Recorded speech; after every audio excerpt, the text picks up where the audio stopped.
So இப்போ நம்ம பார்க்க போறது அடுத்த டேட்டா மாடல். இதுவும் ரொம்ப இன்ட்ரெஸ்டிங்கா சூப்பர் ஃபன்னா இருக்கும். நான் இதை அவ்வளோ ஈஸியா உங்களுக்கு எடுத்துட்டு போறேன். Okay. Slowly changing dimension SCD அப்படின்னு சொல்லுவாங்க. Slowly changing dimension. இதுல நிறைய டைப்ஸ் இருக்கு. இதுல முக்கியமா 3 டைப் சொல்லுவாங்க. Type 1, type 2, type 3. First slowly changing டைமென்ஷன்னா என்னங்கிறத பார்த்துடலாம். So slowly changing dimension is a method used in a database to track and preserve historical changes in a data over the time. Okay, என்ன சொல்றாங்கன்னா historical data. Okay, ஒரு டேபிள்ல டேட்டாவை ரெண்டா பிரிப்பாங்கங்க. ஒன்னு ஹிஸ்டாரிக்கல் டேட்டா, இன்னொன்னு இன்கிரிமெண்டல் டேட்டான்னு சொல்லி ரெண்டா நமக்கு பிரிப்பாங்க. என்ன அப்படின்னா, இப்ப டெய்லியும் இப்ப இன்னைக்கு ஒரு டேட்டா உள்ள வருது டேபிள்குள்ளனா இதெல்லாம் இன்கிரிமெண்டல் டேட்டான்னு சொல்லுவோம். அதோ ஒரு 3 வருஷத்துக்கு முன்னாடி அந்த டேபிள்ல டேட்டா இருந்திருக்கும் இல்லையா, இல்ல 2 வருஷத்துக்கு முன்னாடி, இல்ல 1 மாசத்துக்கு முன்னாடி, அதையெல்லாம் நாங்க ஹிஸ்டாரிக்கல் டேட்டான்னு சொல்லுவோம். ஃபார் எக்ஸாம்பிள், இப்ப நீங்க அமேசான் எடுத்துக்கிட்டீங்கன்னு வச்சுக்கோங்களேன், இ காமர்ஸ் வெப்சைட் எத்தனை வருஷமா இருக்கு மார்க்கெட்ல? ஒரு 10 வருஷத்துக்கு மேல இருக்கு இல்லையா? 10 வருஷமா அமேசான்ல கஸ்டமர் வாங்குற எல்லா இன்ஃபர்மேஷனையும் அவங்க ஒரு டேபிள்ல ஸ்டோர் பண்ணிட்டே வருவாங்களா? சோ 10 வருஷமா அவங்க இது நாள் வரைக்கும் மெயின்டைன் பண்ணிட்டு இருக்கிற அந்த டேட்டாவை எல்லாத்தையும் ஹிஸ்டாரிக்கல் டேட்டான்னு சொல்லுவாங்க. இன்னைக்கு டெய்லி வந்துகிட்டு இருக்கிற டேட்டாவை இன்கிரிமெண்டல் டேட்டான்னு சொல்லுவாங்க. இந்த 2 டைப் தான். சோ இந்த ஸ்லோலி சேஞ்சிங் டைமென்ஷன் அப்படிங்கிறது நம்மளோட ஹிஸ்டாரிக்கல் டேட்டாவை எந்த அளவுக்கு நம்ம பாதுகாத்து வச்சிருக்கோங்கிறத பொறுத்து தான் அந்த ஸ்லோலி அந்த data over the period of time நம்ம டேட்டா ஸ்லோவா மாறும். எந்த டேட்டானா நம்ம ஹிஸ்டாரிக்கல் டேட்டா. சோ இதை எப்படியெல்லாம் ஹிஸ்டாரிக்கல் டேட்டாவை நம்ம பாதுகாத்து ப்ரிசர்வ் பண்ணி வைக்கிறோங்கிறது தான் இந்த டைப் 1, டைப் 2, டைப் 3 நமக்கு சொல்லி கொடுக்குது. ஓகேங்களா? சோ இதுல உங்க டேபிள நீங்க டைப் 1ல வச்சுக்கலாமா, டைப் 2ல வச்சுக்கலாமா, டைப் 3ல வச்சுக்கலாமாங்கிறத நீங்களும் உங்க சொல்யூஷன் ஆர்கிடெக்டும் தான் டிசைட் பண்ணணும். இப்போ ஒரு ஃபன்னான எக்ஸாம்பிளோட நான் கொண்டு போறேன் இதை. சோ இப்போ நான் சொன்னதுதான் இங்க நான் டெஃபினிஷனா கொடுத்திருக்கேன். சோ இதுல why to use SCDனா track historical data, data accuracy, simplify the reporting and analytics. ஓகேங்களா? ஃபைன். மெயினா 3 டைப் இருக்கு. டைப் 1 ஓவர் ரைட்னா எனக்கு ஹிஸ்டாரிக்கல் டேட்டாவே வேணாம்ப்பா, அதுல ஒரு அப்டேட் வந்ததுன்னா பழைய டேட்டாவை டெலீட் பண்ணி எடுத்துருங்க, ஓவர் ரைட் பண்ணிருங்க அப்படிங்கிறாங்க. அடுத்து ஆட் நியூ ரெக்கார்டு. சரி, இப்போ இது டைப் 1ல ஓவர் ரைட். டைப் 2 பழசும் இருக்கணும் புதுசும் இருக்கணும். டைப் 3 அதாவது எனக்கு புது ரெக்கார்டெல்லாம் வேணாம், ஒரு காலமா ஆட் பண்ணுங்கன்னு சொல்றாங்க. இது ஒரு எக்ஸாம்பிளோட உங்களுக்கு இன்னும் ஈஸியா புரிய வைக்கவா? ஃபர்ஸ்ட் இப்போ நீங்க அமேசான்ல நீங்க சென்னையில வாடகைக்கு வீட்டுல இருக்கீங்கன்னு வச்சுக்கலாம். ஓகேங்களா? இப்போ நீங்க மேடவாக்கம்ல இருக்கீங்க. உங்களோட அட்ரஸ் மேடவாக்கம்னு வச்சு நீங்க 1 வருஷமா அமேசான்ல எல்லா பர்ச்சேஸும் பண்ணிட்டு இருக்கீங்க. அடுத்து 1 வருஷம் முடிச்ச உடனே நீங்க மேடவாக்கம்ல இருந்து பள்ளிக்கரணை அப்படின்ற வேற ஒரு ஏரியாவுக்கு மூவ் ஆயிடுறீங்க. இப்போ உங்களோட அட்ரஸ் புதுசாயிருதா? இப்போ அமேசான்ல போயிட்டு உங்களோட டெலிவரி அட்ரஸை நீங்க புதுசா அப்டேட் பண்ணுவீங்க. கரெக்டா? இப்போ நம்ம அந்த டைப் 1 எஸ்சிடியை மெயின்டைன் பண்ணோம்னா அமேசான் என்ன பண்ணுவான், அவனோட கஸ்டமர் டேபிள்ல போயிட்டு உங்களோட அட்ரஸை, பழைய அட்ரஸ் மேடவாக்கம் அட்ரஸை கம்ப்ளீட்டா ஓவர் ரைட் பண்ணி பள்ளிக்கரணை அட்ரஸ்னு போட்டுருவான். அவ்வளவுதாங்க. இப்போ அவனுக்கு திடீர்னு ஐயோ இந்த கஸ்டமரோட பழைய அட்ரஸ் என்னடா ஆச்சு அப்படின்னா, இல்ல நம்ம அதை ஓவர் ரைட் பண்ணிட்டோம் அப்படின்னா, அப்போ இனிமேல் கஸ்டமரோட அட்ரஸ் எல்லாமே எனக்கு வேணும், பழசு புதுசு எல்லாமே வேணும்னா அப்ப நம்ம என்ன சொல்லணும், சரி அப்ப இனிமேல் அதை நம்ம டைப் 2ல வைக்கணும். இல்ல அமேசான் சொல்றான் எனக்கு பழைய அட்ரஸ் என்னைக்குமே வேணாம்ப்பா, புதுசு மாறினாங்கன்னா பழச தூக்கிடு அப்படின்னா நம்ம டைப் 1ல போய்க்கலாம். பட் நான் சொல்ற இந்த எக்ஸாம்பிளுக்கு அந்த யூஸ் கேஸ்ல வராது இல்லையா? பிகாஸ் கஸ்டமரோட பழைய அட்ரஸும் என்னைக்கு நமக்கு தேவை. இப்ப நாளைக்கே போலீஸ் போய் அமேசான்ல கேட்கறான், இந்த இடத்துல ஒரு ஃப்ராட் நடந்துருச்சு, இவன் அந்த கஸ்டமர் பழசு அட்ரஸ் என்ன போட்டிருந்தான் அப்படின்னா அப்ப நம்ம எடுத்து கொடுக்கணும் இல்லையா? அப்ப அவங்க என்ன பண்றாங்க, சரி இந்த மாதிரி யூஸ் கேஸை இனிமேல் டைப் 2ல வைக்கணும். டைப் 2னா ஹிஸ்டாரிக்கல் டேட்டா அப்படியே இருக்கணும், அதுல எந்த அப்டேட்டும் நடக்கவே கூடாது. சோ ஏதாவது ஒரு புது அட்ரஸ் சேஞ்சோ இல்ல போன் நம்பர் சேஞ்சோ நடந்ததுன்னா அதை புது ரெக்கார்டா போட்டுட்டு பழச டீஆக்டிவேட்னு ஒரு மார்க் வச்சிடணும். சோ அதுல ஏதாவது ஈஸ் சேஞ்சோ இல்ல ஈஸ் ஸ்டேட்டஸ்னு போட்டு அதை ஆக்டிவேட் டீஆக்டிவேட்னு ஒரு என்ட்ரியை போட்டுருவாங்க. ஆனா எல்லா டேட்டாவும் அப்படியே இருக்கும். ஜஸ்ட் ஒரு ஸ்டேட்டஸ் காலமை மட்டும் ஆட் பண்ணி செட் பண்ணிடுவாங்க. ஓகேங்களா? ஒரு ஜஸ்ட் பிளாக் மாதிரி செட் பண்ணுவாங்க. சோ புதுசா ஒரு ரெக்கார்ட் ஆட் பண்ணுவாங்க அதே கஸ்டமர் ஐடிக்கு. சோ அதுல புது அட்ரஸோ புது போன் நம்பரோ அதுல இருக்கும். சோ பழசும் இருக்கும் புதுசும் இருக்கும். சோ ரெண்டுமே நீங்க ட்ராக் பண்ணலாம். இப்போ 3வதா பள்ளிக்கரணையில இருந்து வேளச்சேரி போயிட்டாங்கன்னா அகைன் 3வதா ஒரு ரெக்கார்டு புதுசா ஆட் ஆகும், இவங்க வேளச்சேரி அட்ரஸ். அப்ப பழசுல இருக்கிற 2 அட்ரஸும் பாத்துக்கலாம், புதுசும் பாத்துக்கலாம். இப்ப அடுத்து ஆட் நியூ அட்ரிபியூட்னா ஒண்ணும் இல்ல, காலம். இப்போ என்ன சொல்றாங்கன்னா, நீங்க புதுசா ஒவ்வொரு டைம் அட்ரஸ் மாறும்போது புது ரோவா போடாம ஒரு காலமா மட்டும் ஆட் பண்ணி ப்ரீவியஸ் அட்ரஸ் கரண்ட் அட்ரஸ் மட்டும் வச்சுக்கோங்க அப்படிங்கிறாங்க. அதாவது அவங்க என்ன சொல்றாங்கன்னா, இப்ப மேடவாக்கம்ல இருந்தீங்களா, மேடவாக்கம்ல இருந்து பள்ளிக்கரணைக்கு மூவ் ஆனீங்களா, இப்போ அதே ரோல புது ரோல ஆட் பண்ணல, அதே ரோல ஒரு காலம் நீங்க கிரியேட் பண்ணணும். ப்ரீவியஸ் அட்ரஸ் கரண்ட் அட்ரஸ்னு. ப்ரீவியஸ் அட்ரஸ்ல நமக்கு வந்து இப்ப நீங்க மேடவாக்கம்ல இருந்து பள்ளிக்கரணை மூவ் ஆயிருக்கீங்க அப்படின்னா, ப்ரீவியஸ் அட்ரஸ்ல மேடவாக்கம்னும், கரண்ட் அட்ரஸ்ல பள்ளிக்கரணைன்னு மட்டும் தான் இருக்கணும். இப்ப திரும்பவும் நீங்க வேளச்சேரி மூவ் ஆனீங்கன்னா என்னன்னா, இதுல போயிட்டு ப்ரீவியஸ் அட்ரஸ்ல நம்ம பள்ளிக்கரணைன்னு போட்டு கரண்ட் அட்ரஸ வேளச்சேரி ஆக்கிருவோம். மேடவாக்கம் அட்ரஸ் தெரியவே தெரியாது. எப்பவுமே ப்ரீவியஸ் அண்ட் கரண்ட் மட்டும் தாங்க இருக்கணும். சோ நிறைய டேபிள்ஸ் ரியல் டைம்ல பாத்தீங்கன்னா டைப் 2ல தான் இருக்கும். ஏன்னா எல்லா இன்ஃபர்மேஷன் எத்தனை அட்ரஸ் மாறினாலும் எல்லா ட்ராக்கிங் இருக்கணும் அப்படிங்கறத நிறைய டேபிள்ஸ் நீங்க பாப்பீங்க. சோ டைப் 3 பொறுத்த வரைக்கும் ஜஸ்ட் ஒரு காலம் மட்டும் ஆட் பண்ணுவோம். அப்ப நான் சொல்றது அட்ரஸ் எக்ஸாம்பிளுக்கு, ஓகேங்களா? நான் அட்ரஸ்க்கு மட்டும் சொல்றேன். இந்த மாதிரி நிறைய வேற வேற காலம்ஸ், வேற வேற ரெக்கார்ட்ஸ், வேற வேற யூஸ் கேசஸ் வரலாம். சோ டைப் 3 பொறுத்த வரைக்கும் ஒரே ஒரு காலம் ப்ரீவியஸ் அட்ரஸ், கரண்ட் அட்ரஸ்னு ஆட் பண்ண போறீங்க. 2 காலம் ஆட் பண்ணுவீங்க. அதுல எப்பவுமே கரண்ட் அட்ரஸ்ங்கிறது நீங்க புதுசா மாறின அட்ரஸ் இருக்கும். ப்ரீவியஸ் அட்ரஸ்ங்கிறது பழைய அட்ரஸ் மட்டும் தான் இருக்கும். அதுக்கு முன்னாடி எங்க இருந்தீங்கிறதெல்லாம் அதுல இருக்காது. சரியா? சரி, இப்போ நம்ம என்ன பண்ணலாம்? நம்ம ஒரு எக்ஸாம்பிளோட நம்ம ஸ்டார்ட் பண்ணலாமா? ஃபைன். சோ இப்போ இங்க பாத்தீங்கன்னா dim ப்ராடக்ட் டைப் 1 அப்படின்னு சொல்லிட்டு ஒரு டேபிள். இதுல product ID, product title, category, பிராண்ட்னு இருக்கு. அதுல ஒரு இன்சர்ட் பண்றேன். ஃபர்ஸ்ட் இந்த டேபிளை நம்ம கிரியேட் பண்ணிக்கலாமா? Yes, created. இன்சர்ட் 101. இப்ப நான் தான் அமேசான், நான் ஒரு ப்ராடக்ட்டை லிஸ்ட் பண்ணணும். அப்போ ஒரு டேபிள கிரியேட் பண்ணி அதுல ப்ராடக்ட்டை லிஸ்ட் பண்றேன். இது இங்க இருந்து வெப்சைட்ல ரீட் பண்ணி காமிச்சிருவாங்க. Amazon Echo Dot third gen அப்படின்னு போடுறேன். Smart speakers Amazon. Okay, fine. இப்போ நம்ம இதை வந்து செலக்ட் பண்ணி பார்க்கலாம். இப்போ செலக்ட் பண்ணதுக்கு அப்புறம் என்னடா அமேசான் எக்கோ டாட் தேர்ட் ஜென்ன பிராக்கெட்ல போடணும்டா அப்படின்னு சொல்றேன். ப்ராடக்ட் டைட்டில் தப்பா இருக்கு, இது பிராக்கெட்ல போடணும். அப்ப நீங்க என்ன பண்றீங்க? ஒரு அப்டேட் குறிய வேகமா எழுதுறீங்க. அதுல set product title equal to Amazon Echo Dot third ஜென்ன பிராக்கெட்ல போடுறீங்க. அண்ட் தென் ப்ராடக்ட் ஐடி 101ல ஓவர் ரைட். ஸோ இப்போ இந்த அப்டேட் என்ன பண்ணும்? பழைய ரெக்கார்டை வச்சிருக்குமா? வச்சிருக்காது. Over right பண்ணிரும். இப்போ நான் அப்டேட்டை ரன் பண்றேன். அப்டேட்டை ரன் பண்ணதுக்கு அப்புறம் திரும்பவும் போய் நான் செலக்டை ரன் பண்ணேன்னா எனக்கு தேர்ட் ஜென் பிராக்கெட் குள்ள வந்துரும். இதுக்கு முன்னாடி என்ன டைட்டில் இருந்ததுங்கிறது என்னால பார்க்க முடியாது. சோ இது டைப் 1. ஓகேங்களா? இப்ப இந்த மாதிரி ரெக்குயர்மெண்ட்டுக்கு பழைய டேட்டா ட்ராக் இருக்கணுங்கிறது தேவையில்லை. இது வந்து டைப் 1. ஓகேங்களா? இப்ப டைப் 2 எக்ஸாம்பிள் எப்படி அப்படிங்கறத நான் உங்களுக்கு ஓகே. இப்ப டைப் 2.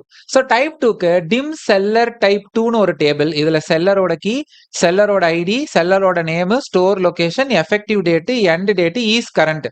இந்த செல்லர் தான் இப்போ கரண்ட்ல இருக்காரா அப்படின்னு ஒரு பூலியன்னா அங்க ட்ரூ இல்லைன்னா ஃபால்ஸ் மட்டும் தான் நம்மளால போட முடியும். ஓகேங்களா? இதுல பாத்தீங்கன்னா இப்ப நீங்க அமேசான்ல வாங்குற ஒவ்வொரு ப்ராடக்ட்டும் ஏதாவது ஒரு செல்லர் கிட்ட தானே இருந்து வரும். அந்த செல்லரோட இன்ஃபர்மேஷனை மெயின்டைன் பண்ற டேபிள் தான் இது.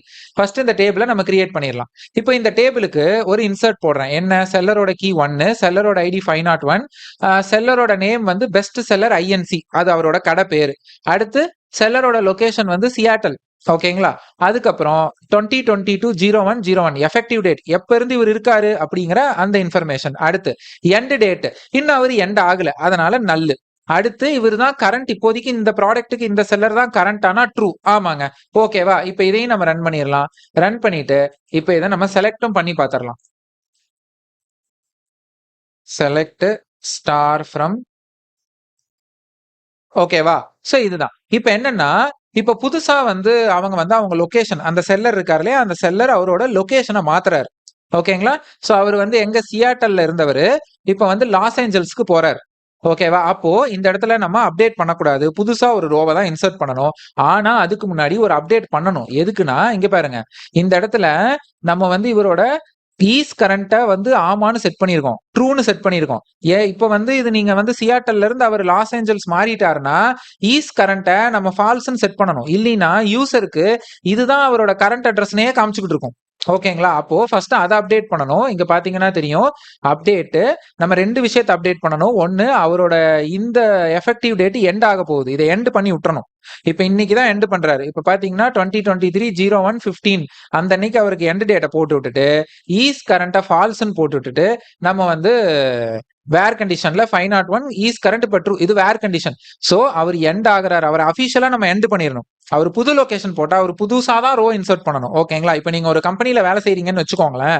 உங்க கம்பெனில இருந்து நீங்க ரிசைன் பண்ணிடுறீங்க அப்படின்னா திரும்பவும் ஜாயின் பண்ணீங்கன்னா உங்களுக்கு புதுசா தான் ஐடி கிரியேட் ஆகும். ஓகேங்களா? அந்த அன்னைக்கே உங்களுக்கு எண்ட் டேட் போட்டுருவாங்க. சோ உங்களோட லாஸ்ட் டேட் அப்டேட் ஆயிரும். திரும்பவும் அதே கம்பெனிக்கு போகணும்னாலுமே லாஸ்ட் டேட் அப்டேட் ஆயிட்டு திரும்பவும் உங்களை நியூ ஜாயினியா தான் கன்சிடர் பண்ணுவாங்க. ஓகேவா? அந்த மாதிரி தான் இங்க நடக்குது. சோ ஃபர்ஸ்ட் அவருக்கு எண்ட் டேட்டை போட்டுறணும். அதுக்கப்புறம் ஈஸ் கரண்ட்டை ஃபால்ஸ் பண்ணி விட்டுறணும். ஓகேவா? இதை பண்ணிடலாமா? ரன் பண்ணுங்க. சோ இதுக்கப்புறம் திரும்பவும் இந்த செலக்ட அப்டேட்டுக்கு அப்புறம் போட்டு பார்க்கலாமா? ஓகே. சோ இப்ப இதை நம்ம ரன் பண்ணோம்னா இப்ப வந்து பாத்தீங்கன்னா ஃபர்ஸ்ட் எண்ட் டேட்டே இல்லாம இருந்தது. இப்ப நம்ம அவரை எண்ட் பண்ணி விட்டுட்டோம். அதுக்கப்புறம் கரண்ட்டையும் ரிமூவ் பண்ணிட்டோம். அடுத்து புது இன்சர்ட்ட போடணும். அவருக்கே தான். சோ அவருக்கே தான் 501 அதே 501 தான். ஆனா செல்லர் கீ பாத்தீங்களா நம்ம மாத்துறோம். நான் சொன்னேன் இல்லையா, நீங்க எம்ப்ளாயா இருந்தாலும் நீங்க ரிசைன்மென்ட் உள்ள வரப்போ உங்க எம்ப்ளாயி ஐடி மாறிடும். ஓகேங்களா? அடுத்து பெஸ்ட் எல்லாம் அதே தான். லொகேஷன் மட்டும் மாறுது. அதே மாதிரி ஸ்டார்ட் டேட் என்னைக்கு நம்ம எண்ட் டேட் கொடுத்தோமோ அதே டேட்ல திரும்ப அவர் ஸ்டார்ட் ஆகுறாரு வித் நியூ லொகேஷன். ஓகேங்களா? அதே மாதிரி இங்க அவரோட எஃபெக்டிவ் எண்ட் டேட் நல்லுன்னு வைக்கிறோம். ஏன்னா இன்னும் அவர் எண்ட் பண்ணல. அப்புறம் இந்த லொகேஷன் தான் ட்ரூ. சோ இதை நம்ம எனேபிள் பண்றோம். சோ இப்போ நம்ம வந்து இதை ரன் பண்ணலாம். இப்ப திரும்பவும் நம்ம செலக்ட ரன் பண்ணி பார்த்தோம் அப்படின்னா நமக்கு 2 ரெக்கார்டு வருது பாருங்க. இங்க பாருங்க, செல்லர் டைப். அதாவது நீங்க வேர்ல போயிட்டு செல்லர் ஐடி ஈக்குவல் டு 501 நீங்க போட்டீங்கன்னா, அப்படிதான் போடணும். 501 போட்டீங்கன்னா அவருக்கு 2 என்ட்ரி வரும். சோ இந்த இடத்துல ஹிஸ்டரியையும் மெயின்டைன் பண்றீங்க, கரண்ட் ரெக்கார்டையும் வச்சிருக்கீங்க. இதுதான் டைப் 2. சோ நீங்க ஒவ்வொரு டைமும் ஹிஸ்டரி ஒரு டைமென்ஷன், இந்த ஒரு டைமென்ஷன்ல ஒரு சேஞ்ச் வந்ததுன்னா அது ஒரு நியூ என்ட்ரியா போட்டு ஹிஸ்டரி அப்படியே மெயின்டைன் பண்ணோம்னா அதுதான் டைப் 2. பிளஸ் அதுக்கு ஒரு பிளாக் மட்டும் நம்ம செட் பண்ணணும். எது ஹிஸ்டரி டேட்டா எது கரண்ட் டேட்டான்னு ஒரு பிளாக் காலம் செட் பண்ணணும். இங்க ஈஸ் கரண்ட் நம்ம செட் பண்ணியிருக்கோம். அது மட்டும் இல்ல எண்ட் டேட்டையும் நம்ம போட்டிருக்கோம். ஓகேங்களா? இது டைப் 2. இப்ப இது ரெண்டுமே நமக்கு வருது. இப்ப டைப் 3ல நம்ம என்ன சொன்னோம்? புதுசா ரெக்கார்டு போட தேவையில்ல, புதுசா ஒரு காலமை மட்டும் ஆட் பண்ணா போதும்னு நம்ம சொன்னோமா? அதை தான் இப்ப நம்ம அடுத்து பார்க்க போறோம். ஓகே. சோ இப்ப நம்ம வந்து டைப் 3 பார்க்க போறோம். சோ டைப் 3ல add a new attribute. So இப்ப டிம் ப்ராடக்ட் டைப் 3ன்னு ஒரு டேபிள். அதுல product ID, product title, current category, previous category. அவ்வளவுதாங்க. கரண்ட், ப்ரீவியஸ் இது ரெண்டும் நம்ம ஆட் பண்ணிக்கிறோம். சோ இப்ப இதை நம்ம ரன் பண்ணிக்கலாம். இப்ப இன்சர்ட் பண்றோம். சோ இதுல product ID 201 Amazon fire TV stick அதுதான் டைட்டில். கரண்ட் கேட்டகரி அதை ஸ்ட்ரீமிங் டிவைஸ் நம்ம வைக்கிறோம். ப்ரீவியஸ் கேட்டகரி ஒண்ணுமே இல்லை, ஏன்னா இப்பதான் இது ஃபர்ஸ்ட் ஸ்டார்ட் ஆயிருக்கு. அதனால ப்ரீவியஸ் நம்ம நல்லுன்னு வைக்கிறோம். சோ இப்ப இதையும் நம்ம வந்து ரன் பண்ணலாம். ரன் பண்ணிட்டு ஒரு செலக்ட் பண்ணி பார்த்துடலாம்.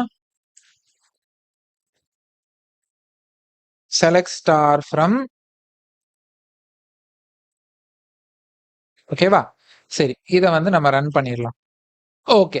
இப்ப என்னன்னா இதோட கேட்டகரிய வந்து மாத்துறாங்க. ஸ்ட்ரீமிங் டிவைஸ்ங்கிறத மாத்தி இத மீடியா பிளேயர்னு வச்சுட்டாங்க. ஓகேங்களா? அப்போ நம்ம என்ன பண்றோம்னா அப்டேட் பண்றோம். Set previous category equal to current category. ப்ரீவியஸா கரண்ட்னு அசைன் பண்ணிடுறோம். கரண்ட்டை மீடியா பிளேயர்னு நம்ம மாத்திடுறோம். அவ்வளவுதான். சோ ப்ரீவியஸ் ஈக்குவல் டு கரண்ட்னா ஆட்டோமேட்டிக்காவே ஸ்ட்ரீமிங் டிவைஸ் இங்க அசைன் ஆயிக்குங்க. அவ்வளவுதான், வேற ஒன்றும் இல்லை. ஓகே. சோ வேர் 201. சோ இதை நம்ம அப்டேட் பண்றோம். அப்டேட் பண்ணதுக்கு அப்புறம் இப்ப திரும்பவும் நம்ம செலக்ட் பண்ணி பார்த்தோம் அப்படின்னா நமக்கு அது மீடியா பிளேயர்னு மாறி இருக்கு. Current category. இதுக்கு முன்னாடி இது என்ன கேட்டகரியில இருந்ததோ அது ஸ்ட்ரீமிங் டிவைஸ். அதே மாதிரி இந்த 2 காலம் தான் மாறி மாறி அப்டேட் ஆயிட்டே இருக்கும். எப்பவுமே கரண்ட்டுக்கு முன்னாடி இருந்தது ப்ரீவியஸ், அதுக்கும் முன்னாடி என்ன இருந்ததுங்கிறது நம்மளால பார்க்க முடியாது. ஓகேங்களா? சோ எப்பவுமே 2 வெர்ஷன் ஆஃப் டேட்டா மட்டும் தான் மெயின்டைன் ஆயிட்டு வரும். சோ இப்போ உங்களோட டேபிளுக்கு டைப் 1 வைக்கிறதா, டைப் 2 வைக்கிறதா, டைப் 3 வைக்கிறதாங்கிறத நீங்க தான் முடிவு பண்ணணும். நிறைய data engineers, data analyst, data scientist எல்லாமே ஹிஸ்டரி லோட் மைக்ரேஷன் அப்படின்ற ஒரு விஷயத்த பண்ணுவாங்க. சோ கரண்டா வந்து இப்போ ஒரு புது லாஜிக் எழுதுனீங்கன்னா அது இப்ப இருந்துதான் அதுல ஆகும். இப்போ ஃபார் எக்ஸாம்பிள் பல வருஷமா லோட் ஆயிட்டு இருக்கிற ஒரு டேபிள்ல திடீர்னு இன்னைக்கு நீங்க ஒரு சீக்வல் சேஞ்சோ கோட் சேஞ்சோ பண்ணி திடீர்னு யூசர் ஃபுல் நேம் எல்லாம் அப்பர் கேஸ்க்கு மாத்துறீங்கன்னா இதுக்கு முன்னாடி இருந்த ஹிஸ்டாரிக்கல் டேட்டாவிலையும் அதை சேஞ்ச் பண்ணணும். ஸோ ஹிஸ்டரி கரெக்ஷன் சொல்லுவாங்க, ஹிஸ்டரி லோடுன்னு சொல்லுவாங்க. ஓகேங்களா? ஸோ இந்த மாதிரி ஹிஸ்டாரிக்கல் ரிலேட்டட் சேஞ்சஸையும் நம்ம வந்து மெயின்டைன் பண்ணணுங்கிறதுக்கு தான் இந்த எஸ்சிடி. நான் இந்த எஸ்சிடியை முடிஞ்ச வரைக்கும் ரொம்ப சிம்பிளா எடுத்திருக்கேன். இதுல காம்ப்ளெக்ஸா நம்ம போகல. ஆக்சுவலா இந்த எஸ்சிடி பாக்குறதுக்கு முன்னாடி டிமென்ஷன் டேபிள், ஃபேக்ட் டேபிள்னு ஒரு பெரிய கான்செப்ட் இருக்கு. அதை நம்ம பார்க்கணும். பட் அதை நான் இப்போ உங்களுக்கு கவர் பண்ணல. அது இந்த சீரியஸ் ஆஃப் வீடியோஸ்ல இப்போதைக்கு நமக்கு அது தேவை கிடையாது. அதை நான் என்ன பண்றேன்னா ஒரு டெடிகேட்டட் வீடியோவா போட்டு நான் அடுத்த வீடியோவா நான் அதை அப்லோட் பண்றேன். இந்த கம்ப்ளீட் டுட்டோரியல் வீடியோக்கு இல்லாம அடுத்த வீடியோல ஃபேக்ட் அண்ட் டிமென்ஷன் நான் அப்லோட் பண்றேன். ஸோ நான் திரும்பவும் சொல்றதுதான், இது ஒரு பெய்டு கோர்ஸா நான் போட்ட வீடியோ. பட் அதுக்கப்புறம் நான் வந்து இதை வந்து ஃப்ரீ கோர்ஸா நான் கொடுக்குறேன். இது வந்து ரொம்ப ரொம்ப கியூரேட் பண்ணி நான் அழகா கொண்டு வந்தது. ஏன்னா நிறைய சீக்வல் வீடியோஸ்ல நார்மலைசேஷன், எஸ்சிடிஸ் அதெல்லாம் விண்டோ ஃபங்க்ஷன்லாம் யாருமே கவர் பண்றது கிடையாது. ஸோ நம்ம அதெல்லாமே பார்த்துருக்கோம். ஸோ இந்த எஸ்சிடி ரொம்ப முக்கியங்க. இது புரியலனா திரும்ப ஒரு டைம் ஸ்லோ பண்ணி நிதானமா இதை ஃபுல்லா கேளுங்க. ஓகேங்களா? சரி, நம்ம அடுத்த டாபிக் பார்க்கலாம். என்னோட 9 hours SQL master course video யூடியூப்ல ஃப்ரீயா அவைலபிளா இருக்கு. ஸோ அதுக்கு நான் கோடெல்லாம் ஷேர் பண்ணியிருந்தேன். பட் நோட்ஸ் இருந்தால் நல்லா இருக்கும்னு நிறைய பேர் கேட்டிருந்தீங்க. ஸோ அதுக்காக இந்த சீக்வல் மாஸ்டர் கிளாஸ் நோட்ஸை வந்து தங்கிலீஷ்ல நான் எழுதியிருக்கேன்.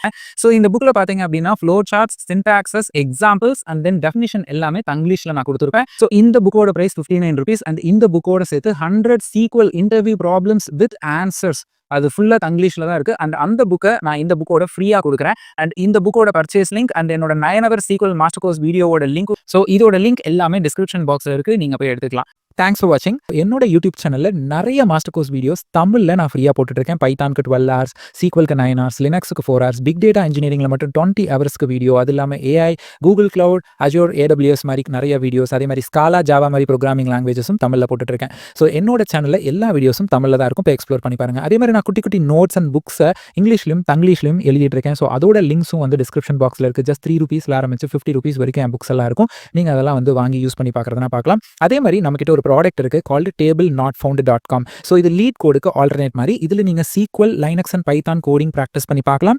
இதோட முக்கியத்துவமே இந்த ப்ராடக்ட் வந்து கம்ப்ளீட்லி இன் தங்கிலீஷ். ஸோ நீங்க ப்ராக்டிஸ் பண்ற எல்லா கொஸ்டின்ஸுமே தங்கிலீஷ்ல தான் இருக்கும். அதோட explanation and hints step by step எல்லாமே தங்கிலீஷ்ல தான் இருக்கும். அண்ட் தென் இதுலயே ATS செக்கர் இருக்கு. நீங்க உங்க ரெஸ்யூம் அண்ட் ஜாப் டிஸ்கிரிப்ஷன் வச்சு நீங்க ATS செக்கும் பண்ணிக்கலாம். தேங்க்ஸ் ஃபார் வாட்சிங் கைஸ். என்னோட இன்ஸ்டாகிராம் அண்ட் லிங்க்டினோட ப்ரொஃபைல் டிஸ்கிரிப்ஷன்ல இருக்கு. அங்கேயும் நீங்க என்ன ஃபாலோ பண்ணிக்கலாம். And once again thanks for வாட்சிங் அண்ட் லவ் யூ கைஸ்.